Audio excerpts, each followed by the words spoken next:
এটা ছিল কালকে দুপুরের পরের ভিডিও, যেহেতু নিজেই ভেবেছিলাম যে গোটা একটা দিনের ভিডিও করব এবং সেটা দুটো করে পার্টে ছাড়বো, কিন্তু ভিডিও ক্লিপগুলো নেওয়া হলেও ভিডিও আর এডিট করে ছাড়ার হয়ে ওঠেনি। তাই ভাবলাম চলো, যেহেতু করেই নিয়েছিলাম ভিডিওটা, সেটা শেয়ার করা যাক। ভিকোর এই ক্রিমটা আমার বড্ড পছন্দের, ছোট থেকেই আমি এটাই ইউজ করি।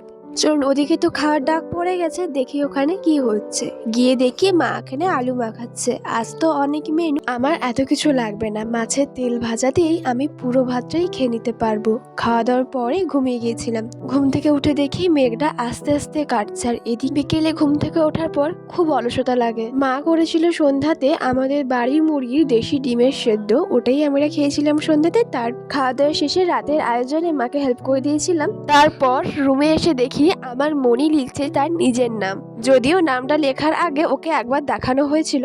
ধৈর্য ধরে যে লিখেছিল এটাই অনেক। এদিকে রাতে খাওয়ার জন্য মায়ের ডাক পড়ে গিয়েছিল। ছিল রুটি, চিকেন কষা এবং রসগোল্লা। ভিডিওটা ছিল এই পর্যন্ত। আজকের ভিডিওটা কেমন লাগলো জানাবেন কিন্তু। এখন আসি, টাটা।